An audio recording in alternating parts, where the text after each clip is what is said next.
Greetings, everyone. Pete Pardo here from Sea Tranquility. Welcome to another episode of The Listening Room. Yes, indeed. This is the show where I kind of get to show off some of the stuff that I've been buying, accumulating, listening to. Stuff maybe I've been listening to at the gym or while I'm cooking or getting ready to review, or just some new shit that I've been buying that I've been listening to a lot, or maybe some stuff that people have sent me that I'm totally grooving on. So yeah, I got a nice little stack. I know I just did one of these like a week and a half ago, but while I'm away on vacation this week, because I am on vacation as we speak, I figured I'd get you some extra stuff to check out while I'm gone. So and I love talking about music, as you know. That's the reason why we do this. So all right, let's take a look at what we've got here. So this first release, as I mentioned on the last episode of The Listening Room, I've been buying and checking out some kind of 70s krautrock stuff, some of the giants of the krautrock scene that maybe I've just never really listened to before. And I'll admit, I have not listened to a ton of krautrock in my life, so I wanted to kind of remedy that a little bit. So I've been checking out some Guru stuff, and I just got another new one in, and this is called Kangaroo by Guru. I love this album cover. I love the whole design of this. Really got me looking at that. Really cool. Really good, like lengthy songs, lots of jamming, pretty interesting stuff. I am totally enjoying this. There we go. A lot of good noodly, spacey guitar stuff going on. It's wacky. It's a lot of fun. I dig it. Kind of on the same, very similar notes here. Ashra Temple, more krautrock. Here you got Join In. I really dig this album a lot. Again, lots of lengthy, or not lots, a couple lengthy tracks, and lots of experimentation, lots of guitar soloing, and all sorts of different things happening. Sounds like a little cosmic jam. See that picture? That's exactly what this music sounds like. This is definitely space rocky. It's proggy. What do you got here? Guitars, bass, organ, synth, drums. I mean, do you need anything else? Most times, not really. Really good experimental prog rock, jammy stuff. Love it. And then you got another Ashra Temple, Schwingungen, I believe is how it's said. Got quite the glare there. There you go. These are all remastered. Another fun, cool album by Ashra Temple. I don't know if there's anything else to show you here. I don't think so on this. Yeah, you got some nice pics of the band. Again, like just the big communal German krautrock jam session stuff. I dig it. Yeah, these type of albums are not like everyday listen for me, but when you're in the mood for some really exploratory type music, that's where the krautrock stuff is coming in. And I love that kind of like acid guitar freak out type of thing.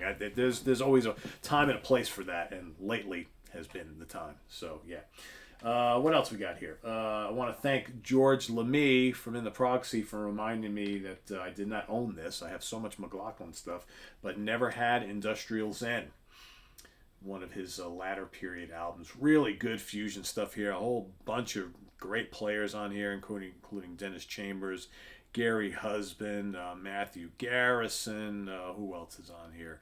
All sorts of great players on here. Bill Evans is on here. Eric Johnson, Vinny Colaiuta. I'm sure there's others that I have not mentioned, but yeah, this is top-notch fusion from one of the masters of the fusion genre, McLaughlin, a legend. Great guitar work on here, just instrumentation off the charts. Really good. All right, so I really dig these. I wasn't sure I was going to, but I'm a big fan of guitarist Doug Aldrich. Of course, Doug Aldrich, who's been in Dio and Whitesnake and various other projects, and he's currently the lead guitarist in the Dead Daisies. Really always loved his playing. Well, he had a band in the late 80s called Lion, and I picked up these two reissues here, Trouble in Angel City and Dangerous Attraction. So you could kind of say that this is Doug and his bandmates, sort of a latter period, for lack of a better term, hair metal band. But they were more of just like a really good hard rock band that had kind of a little bit of the flash of some of those bands, especially the look. But some serious musicianship going on here. Really accessible, but pretty hard rock from that time period. A lot of really good vocal harmonies, catchy hooks, serious riffs, serious solos. The singer, surprisingly, it's not him, but he surprisingly sounds a lot like Peter Golby, who, of course, sang with Uriah Heep for 3 albums in the 80s, also sang with Trapeze after Glenn Hughes left back in the late 70s. So really good, accessible stuff, good hard rock and music, but, very catchy, lots of hooks. And some really, really good guitar playing from Doug on this. So I'm glad I picked those up. Those are really, really good. I already mentioned these two, but I'm going to mention them again because I'm really enjoying these.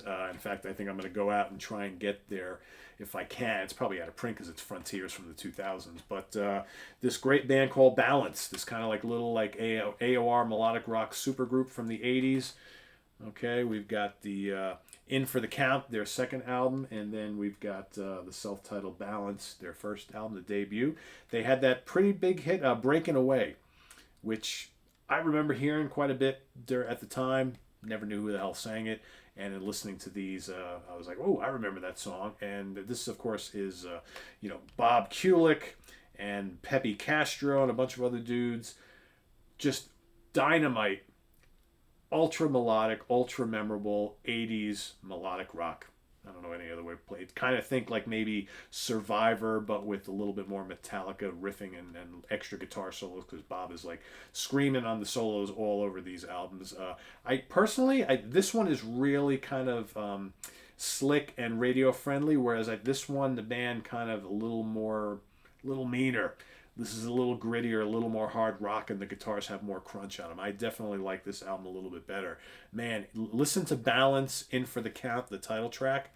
Such a great song. Also, Slow Motion is great. Undercover Man, Pull the Plug. Really good album, but this one is a lot of fun too. This one is like more like the album that I think my wife would enjoy more, whereas this one secretly is the one that I would enjoy more. But they're both really good, just really well played, well written, well sang, very hook laden hard rock from the 80s. Dig it. So I'm gonna be searching for their I believe it was 2009 maybe that their third one came out. I don't even know who was on it, but I'm gonna go search for it. So there's that. What else? Been listening to the Pact album quite a bit. I reviewed it here on the channel. This, of course, is Percy Jones, Alex Skolnick, Kenny Grahowski, and Tim Motzer. Really good double album on Moon June Records of mostly improvs, right? So instrumental, jazz fusion, avant-garde, kind of spacey improvs. Man, if you're a fan of Alex Skolnick from his, obviously his work in thrash metal Titans Testament, you get to hear him in a totally new light here, and this is pretty cool. And all these players are amazing. Percy Jones, of course, the bass player, the fretless bass player with Brandex for many, many, many years. Kenny Grahowski on drums, and the great Tim Motzer on guitars and all sorts of weird electronic noises and things like that. This is good stuff. I enjoy this quite a bit. There's the guys. They recorded this during COVID. Okay, great stuff. It's basically kind of like a live album, like a live in studio jam full of improvs and things like that. All right, what else we got? So here we have a double disc set, Slayed Alive. This is, what does it say? Feel the Noise, remastered bonus tracks, double disc set, which comprises the original Slayed Alive live album from the 70s. Then you got Slayed Alive Volume 2. You get full of all these. On CD2, you got Slayed on Stage and Slayed Alive at Reading 1980. Bringing together 3 full-length albums and the recordings from their legendary Reading performance, this is the ultimate Slayed live document. Ample evidence that their reputation as one of Britain's hardest-rocking live acts was thoroughly deserved. All right, you got the little kind of like weird Obi strip there, and then all sorts of live photos of them at Reading. If you're a Slade fan, this obviously is going to be a must-own. You got all this classic live stuff. So I have been hearing people tell me for years now, Pete, I can't believe you don't listen to Slade. You never talk about Slade. Pete, when are you going to start mentioning and ranking Slade and throwing Slade into the topics here on Sea Tranquility? Well, I never owned any Slade until this. And I've heard from so many people that the original Slade Alive album is one of the greatest live albums of all time. And there's such an amazing live band and such a great band, such a great catalog. Pete, you got to get into Slade. So I was like, all right. So I asked a couple people, they're like, oh, it's a great place to start. They were best live on stage. So I picked this up. I've been listening to this now for the last couple of weeks. I'm not crazy about it. Sorry, Slade fans. Here's my problem. Great energetic live band. I mean, the energy, you can feel it. I love that, right? I think, and my guess is probably most of these songs are heavier and more raucous here in these live recordings than their studio counterparts. That's my guess. I don't mind the vocals. The music is sort of maybe like a more glammy Status Quo, right? There's kind of like this Mott the Hoople, early, Ziggy Stardust, David Bowie thing going on here, but more of like kind of like a garage rock sound. But there's a lot of boogie going on here. You got some covers and some original songs, and of course, we all know "Mama We're All Crazy Now" and "Come On Feel the Noise," which Quiet Riot, after hearing these versions of Quiet Riot, basically did just total exact replica copies of these original songs. Here's my issue with this. I find some of the songs really kind of simplistic and just, I don't know, not really my thing. But more importantly, there's way too much audience participation shit on these. Like almost every song has like a minute and a half worth of whoa, whoa, whoa, yeah, yeah, yeah, yeah, yeah, sing along, and the vocalist was Natty Hodder, I believe his name was, just inciting the crowd into these long extended sing along things and call and response stuff. It's like on almost every single song, and I'm just like, man, I was kind of digging this tune, but then they break into this whole middle section with audience participation, and at the end, and all in the choruses, and I'm like, I just, you know what, in a weird way, and I'm not trying to compare the two bands by any means, but it reminded me of like in like 1987, I guess, my then girlfriend at the time, and my brother and his then girlfriend at the time. My brother and I took the girls to see Bon Jovi at like Nassau Coliseum, Madison Square Garden, Brendan Byrne Arena. I don't remember where it was. I mean, it may have been in Jersey, actually, at that Brendan Byrne Arena. And this was at the very height of Bon Jovi's rise in popularity. And like during every song, every time John went up to the microphone to sing, or Richie went to go play a guitar solo or whatever, all the women in the audience would scream and shout and hoot and holler, singing at the top of their lungs to everything. That's all I heard all night. And that's kind of, in a weirdly different way, that's what I get from this. I like when the band is just playing. They're energetic. The guitars are big and crunchy and ballsy. There's attitude and piss and vinegar all over this. But man, every song does not have to have a freaking audience participation sing along, and it just drives me nuts on this, because I feel like this whole 2-disc set could have been condensed into like 45 minutes of just the best of here. Cut out all the audience participation nonsense and give me the live album, right? And I guess, there are people, like Chris Hallow and Martin Popoff come to mind. They don't like the live albums where there's lots of jamming and all extended solos, where I don't like the audience participation stuff. I don't mind it for a song or two, but man, when it's on like every single track, pretty much throughout this double disc set, it's torturous for me. I want to like this so much, and I'm just like, ugh. So there you have it. There's my little review of that here midway through. All right, what else we got? I've been listening to this quite a bit lately. Steve Hillage, the L album. Oh, Steve is such a great guitar player. Love this space rocky stuff. Just great guitar explorations. Tasty player. Love his tone. Dig that a lot. We've got, let's see, Arch Mathios, Winter Ethereal.